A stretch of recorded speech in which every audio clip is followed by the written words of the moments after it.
ಓಂ ಶಾಂತಿ. ವಿಶೇಷವಾಗಿ ಪ್ರಜಾಪಿತ ಬ್ರಹ್ಮಕುಮಾರಿ ಈಶ್ವರೀಯ ವಿಶ್ವವಿದ್ಯಾಲಯ ನಿರಂತರವಾಗಿ ಇಡೀ ವಿಶ್ವದಾದ್ಯಂತ ಒಂದಲ್ಲ ಒಂದು ಮಾನವ ಕಲ್ಯಾಣಕ್ಕೋಸ್ಕರ ಸೇವೆಯನ್ನು ಹಮ್ಮಿಕೊಳ್ತಾ ಬರ್ತಾ ಇದೆ. ಈ ವರ್ಷ ವಿಶೇಷವಾಗಿ ಸುಮಾರು 10 ಕೋಟಿ ಆತ್ಮಗಳಿಗೆ ವ್ಯಸನ ಮುಕ್ತಿ ಒಂದು ಸಂದೇಶವನ್ನು ಕೊಡ್ತಕ್ಕಂಥದ್ದು ಒಂದು ಕಾರ್ಯವನ್ನು ಈ ವರ್ಷ ಹಮ್ಮಿಕೊಂಡಿದೆ. ಇದು ಜಾಗತಿಕ ಮಟ್ಟದಲ್ಲಿ ನಡೀತದೆ. ಅದರಲ್ಲೂ ವಿಶೇಷವಾಗಿ ಭಾರತದಲ್ಲಿ ವ್ಯಾಪಕವಾಗಿ ಭಾರತದಲ್ಲಿನೇ 10 ಕೋಟಿ.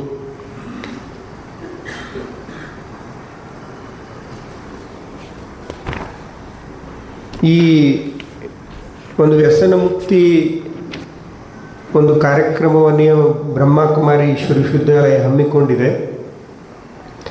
ಇಡೀ ಭಾರತದಾದ್ಯಂತ ಎಲ್ಲ ಶಾಲಾ ಕಾಲೇಜುಗಳು ಮತ್ತು ಸಂಘ ಸಂಸ್ಥೆಗಳು ಮತ್ತು ಎಲ್ಲೆಲ್ಲಿ ಜನರ ಸಂಘಟನೆ ಆಗ್ತದೆ ಅಲ್ಲೆಲ್ಲರಿಗೂ ಕೂಡ ಈ ಸಂದೇಶವನ್ನು ಕೊಡತಕ್ಕಂಥದ್ದು. ಇವತ್ತು ನಾವೆಲ್ಲ ನೋಡ್ತೀವಿ, ಇಡೀ ಪ್ರಪಂಚದಾದ್ಯಂತ ಬಹಳಷ್ಟು ಈ ನಶೆಗೆ ಇವತ್ತು ಜನ ವಶೀಭೂತ ಆಗ್ತಾ ಇದ್ದಾರೆ. ಅದಕ್ಕೆ ಕಾರಣ ಅಂತೂ ನಾವು ಹೇಳಬೇಕಾಗಿಲ್ಲ ಇವತ್ತು. ಯಾಕೆಂತಂದರೆ ಜಗತ್ತಿನಾದ್ಯಂತ ಯಾರಿಗೂ ಕೂಡ ಮಾನಸಿಕವಾಗಿರತಕ್ಕಂಥ ಶಾಂತಿ ನೆಮ್ಮದಿ ಎಂಬತಕ್ಕಂಥದ್ದಿಲ್ಲ. ಆ ಕಾರಣದಿಂದನೂ ಮತ್ತು ಸಂಘದ ಕಾರಣದಿಂದ ನಶೆಯ ವಸ್ತುಗಳಿಗೆ ವಶೀಭೂತ ಆಗ್ತಾ ಇದ್ದಾರೆ. ಅದು ಗಾಂಜಾ ಇರ್ಬೋದು, ಬೀಡಿ ಸಿಗರೇಟ್ ಇರ್ಬೋದು, ದಾರು ಇರ್ಬೋದು, ಅಥವಾ ಇನ್ನೂ ಬೇರೆ ಬೇರೆ ವಸ್ತುಗಳು ಬರ್ತವೆ. ಕೊಕೇನ್ ಅಂತ ಬರ್ತದೆ, ಬ್ರೌನ್ ಶುಗರ್ ಅಂತ ಬರ್ತದೆ. ಸಾಕಷ್ಟು ನಶೆ ಇಂಜೆಕ್ಷನ್ ಮಾಡ್ಕೊಳ್ತಾರೆ. ನಿಮಗೆ ಇನ್ನೂ ಒಂದು ಹೇಳಬೇಕು ಅಂತಂದರೆ, ನೀವು ಕೆಮ್ಮಿಗೆ ಸಿರಪ್ ತಗೋತಿರಲಿಲ್ಲ, ಕೆಮ್ಮಿಗೆ ಆ ಸಿರಪ್ನೂ ಕೂಡ ಒಂದು ಡ್ರಗ್. ಅದು ಕೆಮ್ಮಿಗೆ ಕೆಂಪು ಅಥವಾ ಗುಲಾಬಿ ಬಣ್ಣದ ಸಿರಪ್ ತಗೊಳ್ತಿರಲಿಲ್ಲ, ಅದನ್ನು ಜಾಸ್ತಿ ತಗೊಂಡ್ರೆ ಅದರಲ್ಲೂ ಕೂಡ ನಶೆಯಲ್ಲಿ ಬರ್ತದೆ, ಅದು ಡ್ರಗ್ನಲ್ಲಿ ಬರ್ತದೆ. ಹೀಗಾಗಿ ಇಂತಹ ಅನೇಕ ಒಂದು ನಶೆಗೆ ಸಂಬಂಧಪಟ್ಟಿರ್ತಕ್ಕಂಥ ವಸ್ತುಗಳನ್ನು ಸ್ವೀಕಾರ ಮಾಡಿ ಇವತ್ತು ಮತ್ತಷ್ಟು ಮಾನಸಿಕ ಸ್ಥಿತಿ ಹದಗೆಡ್ತಾ ಇದೆ ಅಥವಾ ಕೆಳಮಟ್ಟಕ್ಕೆ ಇಳಿತಾ ಇದೆ. ಅದಕ್ಕೋಸ್ಕರವಾಗಿಯೇ ಇವತ್ತು ಮನುಷ್ಯನಿಗೆ ನಾನು ಏನು ಮಾಡ್ತಾ ಇದ್ದೀನಿ, ನಾನು ಯಾರು, ನಾನೊಬ್ಬ ಮನುಷ್ಯನಾಗಿ ಹೇಗೆ ವರ್ತಿಸಬೇಕು ಅಂತಕ್ಕಂತಹ ಪ್ರಜ್ಞೆನೂ ಕೂಡ ಕಳ್ಕೊಳ್ತಾ ಇದ್ದೀವಿ. ಆ ಕಾರಣದಿಂದನೇ ಇವತ್ತು ಸಮಾಜದಲ್ಲಿ ಅತ್ಯಾಚಾರಗಳು, ಭ್ರಷ್ಟಾಚಾರಗಳು, ಇವತ್ತೇನೆಲ್ಲ ನಡೆಯಬಾರದ ಅಂದರೆ ಮನುಷ್ಯ ಮಾಡಬಾರದ ಕೃತಿಗಳನ್ನು ಒಂದು ಮಾಡ್ತಾ ಇದ್ದಾನೆ. ಅದಕ್ಕೆ ನೀವೆಲ್ಲ ಕೇಳಿರ್ಬೋದು, ಹೇಳ್ತಾರೆ ಏನು, ಒಬ್ಬ ವ್ಯಕ್ತಿಗೆ ಭಾಳ ಒಳ್ಳೆಯ ವ್ಯಕ್ತಿ, ಆ ಒಳ್ಳೆಯ ವ್ಯಕ್ತಿಗೆ ಹೇಳಿದರಂತ, ನಿನಗೆ ಭಾಳ ಧಾರ್ಮಿಕ ವ್ಯಕ್ತಿ ಇದ್ದ, ಆ ಧಾರ್ಮಿಕ ವ್ಯಕ್ತಿಗೆ ಅವನ ಮುಂದೆ ಸಿಗರೇಟ್ ಇಟ್ಟರು, ಬಿಡಿ ಇಟ್ಟರು, ದಾರು ಇಟ್ಟರು, ಮಾಂಸ ಇಟ್ಟರು, ಇದರಾಗ ಏನಾದರೂ ಒಂದನ್ನು ಸ್ವೀಕಾರ ಮಾಡು, ನಿನಗೇನು ಬೇಡಿದ್ದೆಲ್ಲ ಕೊಡ್ತೀವಿ ಅಂತ. ಆ ವ್ಯಕ್ತಿ ಭಾಳ ಧಾರ್ಮಿಕ ಇದ್ದ, ಭಾಳ ನೀತಿವಂತ ಇದ್ದ. ನಾನು ಏನೂ ಮುಟ್ಟೋದಿಲ್ಲ ಇದರಲ್ಲಿ, ಇವು ಯಾವ ವಸ್ತುಗಳು ನನಗೆ ಬೇಡ, ನಾನು ಬೀಡಿ ಮುಟ್ಟೋದಿಲ್ಲ ಅಥವಾ ಸಿಗರೇಟ್ ಮುಟ್ಟೋದಿಲ್ಲ, ದಾರು ಇಲ್ಲ, ಮಾಂಸ ಅಥವಾ ಇಂಥವು ಯಾವ ವಸ್ತುಗಳನ್ನು ಮುಟ್ಟೋದಿಲ್ಲ. ಆದಾಗ್ಯೂ ಕೂಡ ಅವನಿಗೆ ಪ್ರಲೋಭನೆಯನ್ನು ಕೊಡಲಾಯಿತು. ಇಲ್ಲ, ನೀನು ಏನಾದರೂ ಒಂದು ವಸ್ತು, ಯಾವುದು ಬೇಕಾದರೂ ಒಂದು ವಸ್ತುವನ್ನು ನೀ ಸ್ವೀಕಾರ ಮಾಡಿದರೆ ನಿನಗೆಲ್ಲ ಬೇಡಿದ್ದು ಕೊಡ್ತದ ಅಂತ. ವಿಚಾರ ಮಾಡ್ದ, ಬೀಡಿನೂ ಕೆಟ್ಟ, ಬೀಡಿನೂ ಕೆಟ್ಟ, ಇವೇನು ಗಾಂಜಾ ಇಂಥವೆಲ್ಲ ಬರ್ತವೆ, ಮಾಂಸನೂ ಕೆಟ್ಟ, ನಾನು ಮಾಂಸನೂ ಸ್ವೀಕಾರ ಮಾಡೋಂಗಿಲ್ಲ, ಇವೆಲ್ಲ ಬಿಟ್ಟು ಈ ದಾರು ಅಂದರೆ ನೀರಿಂದ ಇರ್ತದ, ಅದೇನು ಕೆಟ್ಟದ್ದಲ್ಲ ಅಂತ ತಿಳ್ಕೊಂಡು ದಾರು ಒಂದು ಸ್ವಲ್ಪ ಸ್ವೀಕಾರ ಮಾಡ್ದ. ದಾರು ಸ್ವೀಕಾರ ಮಾಡಿಂದ ಏನಾಗ್ತದೆ ರೀ? ಮುಗೀತು. ಅವಾಗ ಎಲ್ಲ ಶುರುವಾದವು. ಅದ್ರ ಜೊತೆ ಮಾಂಸನೂ ಶುರುವಾಯಿತು, ಸಿಗರೇಟ ಇವೆಲ್ಲ ಶುರು. ಯಾಕಂದರೆ ಬುದ್ಧಿಯನ್ನು ಭ್ರಷ್ಟ ಮಾಡಿಬಿಡ್ತದೆ.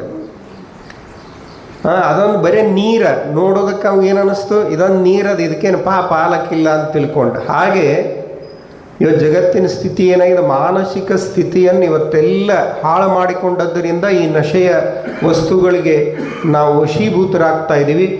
ಅದರಿಂದ ನೋಡ್ರಿ, ಒಬ್ಬ ಮನುಷ್ಯ ದಾರು ಕುಡ್ದ ಅಂದರೆ ಏನು ಮಾಡೋದಕ್ಕೂ ಹೆಸೋದಿಲ್ಲ. ಅತ್ಯಾಚಾರ ಮಾಡ್ತಾನೆ, ಅನ್ಯಾಯ ಮಾಡ್ತಾನೆ, ಭ್ರಷ್ಟಾಚಾರಕ್ಕೆ ಒಳಗಾಗ್ತಾನೆ, ಎಲ್ಲ ಮಾಡೋದಕ್ಕೆ ಶುರುವಾಗ್ತದೆ. ಹಾಗೆ ಇವತ್ತು ಅದರಲ್ಲೂ ಈ 21ನೇ ಶತಮಾನದಲ್ಲಿ ಗಂಡು ಹೆಣ್ಣು ಅನ್ನೋ ಭೇದ ಇಲ್ಲ. ಮೊದಲಿತ್ತು, ಬರೀ ಗಂಡಸರಷ್ಟೇ ಅದಕ್ಕೆ ದಾಸರಾಗ್ತಿದ್ರು. ಆದರೆ ಇವತ್ತು ವಿಡಿಯೋಗಳನ್ನು ಮಾಡಿಬಿಡ್ತಾರೆ. ಹೆಣ್ಮಕ್ಕಳೇ ಗುಂಡು ಕೂತ್ಕೊಂಡು ದಾರು ಕುಡಿದು ವಿಡಿಯೋ ಮಾಡೋದನ್ನು ನೋಡಿದ್ದೀನಿ ನಾವು. ದೊಡ್ಡವರಲ್ರಿ, ದೊಡ್ಡವರು ಆಯಿತು, ಸಣ್ಣ ಸಣ್ಣ ಹೈಸ್ಕೂಲ್ ಮಕ್ಕಳು, ಹೈಸ್ಕೂಲ್ ಹೆಣ್ಣು ಹುಡುಗರು ಪಾರ್ಟಿ ಮಾಡೋದು ವಿಡಿಯೋ ಮಾಡಿಬಿಡ್ತಾರೆ. ಅಂದರೆ ಯಾವ ಸ್ಥಿತಿಗೆ ನಾವು ಬಂದಿದ್ದೀವಿ. ಗಂಡಸರಂತೂ ನಾವು ಹಾಳಾಗಿದ್ದೇವೆ, ಹಾಳಾಗಲಿ. ಹೆಣ್ಮಕ್ಳ ಮೇಲೆ ಒಂದು ಜರ ಸಂಸ್ಕೃತಿ ಸಂಸ್ಕಾರ ಉಳಿದಂದ್ರೆ ಅವರೇ ಹಾಳಾಗಿಂದು ಉಳಿದದ ಸ್ಥಿತಿ ಏನು? ಅದಕ್ಕೆ ನಮ್ಮ ಸಾಮಾಜಿಕ ಸ್ಥಿತಿ ಇಷ್ಟು ಅಧೋಗತಿಗಿಳಿದು ಬಿಟ್ಟಿದೆ. ಅದಕ್ಕೋಸ್ಕರವಾಗಿ ಈ ಜಾಗೃತಿಯನ್ನು ಮೂಡಿಸಿ ಇದರಿಂದ ಸಮಾಜ ಎತ್ತ ಸಾಗಿದೆ, ನಾವೆಲ್ಲ ಯಾವ ಒಂದು ಮಟ್ಟಕ್ಕಿಳಿದಿದ್ದೀವಿ, ಮತ್ತು ಸಮೃದ್ಧ ಸಮಾಜವನ್ನು, ಒಂದು ಉನ್ನತ ಸಂಸ್ಕಾರ ಸಂಸ್ಕೃತಿಯ ಸಮಾಜವನ್ನು ನಿರ್ಮಾಣ ಮಾಡಬೇಕು ಅಂತಂದರೆ ಇವೆಲ್ಲ ನಶೆಗಳಿಂದ ಮುಕ್ತರಾಗಬೇಕು. ಅದರ ಜೊತೆಯಲ್ಲಿ ಮೊಬೈಲ್ನೂ ಕೂಡ ಒಂದು ಅಡಿಕ್ಷನ್ನೇ. ಅದನ್ನು ಕೂಡ ಇವತ್ತೇನಾಗಿದೆ, ಕೆಟ್ಟ ಚಟಗಳಲ್ಲಿ ಒಂದು ಮೊಬೈಲ್, ಟಿ ವಿ, ಮೊಬೈಲ್ ಇವೆಲ್ಲ ಇವಕ್ಕೂ ಎಡಿಕ್ಟ್ ಆಗಿಬಿಟ್ಟಿವಿ ನಾವು. ಅವಿಲ್ಲ ಅಂದರೆ ನಮಗೆ ನಡೆಯೋದೇ ಇಲ್ಲ ಎಂತಕ್ಕಂಥ ಪರಿಸ್ಥಿತಿಗೆ ಬಂದುಬಿಟ್ಟಿದ್ದೀವಿ. ಅದಕ್ಕಾಗಿ ಒಳ್ಳೆಯ ಹವ್ಯಾಸಗಳನ್ನು ನಾವು ಬೆಳೆಸಿಕೊಳ್ಳೋದು. ಯಾಕೆಂದರೆ ಅಲ್ಲಿ ಏನಾದರೂ ಒಂದು ಗ್ಯಾಪ್ ತುಂಬಬೇಕಲ್ಲ, ಇವು ಬಿಟ್ಟೇವಪ್ಪ, ಇವಕ್ಕನ್ನು ಬಿಟ್ಟಾಗ ಮತ್ತೊಂದಕ್ಕೆ ನಾವು ಒಂದು ಮತ್ತೊಂದನ್ನು ಆ ಗ್ಯಾಪ್ ತುಂಬಬೇಕಲ್ಲ. ಅದಕ್ಕಾಗಿ ನಮ್ಮಲ್ಲಿ ಒಳ್ಳೆಯ ಹವ್ಯಾಸಗಳನ್ನು ಬೆಳೆಸಿಕೊಳ್ಳೋದು. ಆ ಒಳ್ಳೆಯ ಹವ್ಯಾಸಗಳು ಇವತ್ತು ಪ್ರವಚನ ಕೇಳೋದೇ ಇರಬಹುದು, ಅಥವಾ ಇವತ್ತು ಆರೋಗ್ಯ ದೃಷ್ಟಿಯಿಂದ ಯೋಗ ಮಾಡೋದಿರ್ಬೋದು, ಸಂಗೀತ ಕೇಳುವುದಿರ್ಬೋದು. ಹೀಗೆ ಒಳ್ಳೊಳ್ಳೆಯ ಹವ್ಯಾಸಗಳ ಕಡೆ ಈ ನಮ್ಮ ಯುವ ಪೀಳಿಗೆಯನ್ನು, ಅಥವಾ ಯಾರೆಲ್ಲ ಈ ನಶೆಗಳಿಗೆ ಒಳಗಾಗ್ತಾರೆ ಅಂಥವರಿಗೆ ಒಳ್ಳೆಯ ಹವ್ಯಾಸಗಳ ಬಗ್ಗೆ ಜಾಗೃತಿಯನ್ನು ಮೂಡಿಸುವುದರ ಮೂಲಕ ಮತ್ತೆ ನಾವು ಮಾನಸಿಕವಾಗಿ, ದೈಹಿಕವಾಗಿ, ಸಾಮಾಜಿಕವಾಗಿ ಒಂದು ಆರೋಗ್ಯವಂತ ಸಮಾಜವನ್ನು ಕಟ್ಟತಕ್ಕಂಥ ಹಿನ್ನೆಲೆಯಲ್ಲಿ ಪ್ರಜಾಪಿತ ಬ್ರಹ್ಮಕುಮಾರಿ ಈಶ್ವರೀಯ ವಿಶ್ವವಿದ್ಯಾಲಯ ಈ ಒಂದು ಸೇವೆಯನ್ನು ಹಮ್ಮಿಕೊಂಡಿದೆ. ಇದರಲ್ಲಿ ನಮ್ಮ ಕುಮಾರಿಯರದು ಒಂದು ಯೋಗದಾನ ಬೇಕು. ಏಕೆಂದರೆ ಇದು ನಾವು ಇಲ್ಲೇ ಮಾಡಿದ್ರೂ ಕೂಡ ಇದು ವಿಶ್ವ ಸೇವೆ ಆಗ್ತದೆ. ಮಹಾನ್ ಭಾಗ್ಯ ಮಾಡಿಕೊಳ್ಳೋದಕ್ಕೆ ಇದೊಂದು ಅವಕಾಶ ಆಗ್ತದೆ. ಅದಕ್ಕೋಸ್ಕರವಾಗಿ ಎಲ್ಲರೂ ನಾವು ಸ್ವಯಂ ಪ್ರೇರಣೆಯಿಂದ ಈ ಸೇವೆಯಲ್ಲಿ ಪಾಲ್ಗೊಂಡು, ಇದರ ಏನು ಇದು ಖರ್ಚಿಲ್ಲ, ಧನದ ಸೇವೆ ಇಲ್ಲ, ಕೇವಲ ತನು ಮತ್ತು ಮನದ ಸಹಯೋಗ ಕೊಟ್ಟರೆ ಹಲವಾರು ಆತ್ಮಗಳಿಗೆ ಈ ಒಂದು ಸಂದೇಶವನ್ನು ತಲುಪಿಸುವುದರ ಮೂಲಕ ಇವತ್ತು ಜಗತ್ತಿನಾದ್ಯಂತ ಪ್ರಜಾಪಿತ ಬ್ರಹ್ಮಕುಮಾರಿ ಈಶ್ವರೀಯ ವಿಶ್ವವಿದ್ಯಾಲಯ ಸಮಾಜಕ್ಕೆ ಏನು ಕೊಡುಗೆಯನ್ನು ಕೊಡ್ತದೆ ಅಂತಕ್ಕಂಥದ್ದನ್ನು ನಾವು ಏನು ಮಾಡಬೇಕು, ತೋರಿಸಿಕೊಡಬೇಕಾಗಿದೆ. ಏನ್ರಿ ಓಂ ಶಾಂತಿ ಅಥವಾ ಪ್ರಜಾಪಿತ ಬ್ರಹ್ಮಕುಮಾರಿ ವಿದ್ಯಾಲಯ ಅಂದ ಕೂಡಲೇ ಅಲ್ಲಿ ಹೋದ ಕೂಡಲೇ ಅದನ್ನು ಬಿಡಿಸ್ತಾರೆ ಇದನ್ನು ಬಿಡಿಸ್ತಾರೆ, ಅಥವಾ ಬರೀ ಸುಮ್ಮ ಕುತ್ಕೊಳ್ಳೋದು ಅಲ್ಲೇನದ ಅಂತ ನಮ್ಗಾಗಬಾರ್ದು. ಯಾಕೆಂದರೆ ಒಂದು ಆಧ್ಯಾತ್ಮಿಕ ಅಂತಾರಾಷ್ಟ್ರೀಯ ಆಧ್ಯಾತ್ಮಿಕ ಶಿಕ್ಷಣ ಸಂಸ್ಥೆ ಯಾವ ರೀತಿಯಾಗಿ ಮನುಷ್ಯನ ಏಳಿಗೆಗೆ, ಅಭಿವೃದ್ಧಿಗೆ, ಉನ್ನತಿಗೆ, ಸಮೃದ್ಧ ಸಮಾಜ ನಿರ್ಮಾಣಕ್ಕೆ ಏನು ಬ್ರಹ್ಮಕುಮಾರಿ ವಿದ್ಯಾಲಯದ ಕೊಡುಗೆ ಇದೆ, ಹೇಗೆ ಸಮೃದ್ಧ ಸಮಾಜವನ್ನು ನಿರ್ಮಾಣ ಮಾಡುವುದು ಎನ್ನುವುದನ್ನು ನಾವು ಜಗತ್ತಿಗೆ ತೋರಿಸಿಕೊಡ್ಬೇಕು ಅಂದರೆ ಈ ಸೇವೆಯಲ್ಲಿ ನಾವು ತೊಡಗಬೇಕು, ಭಾಗಿಯಾಗಬೇಕು ಎಂಬತಕ್ಕಂಥ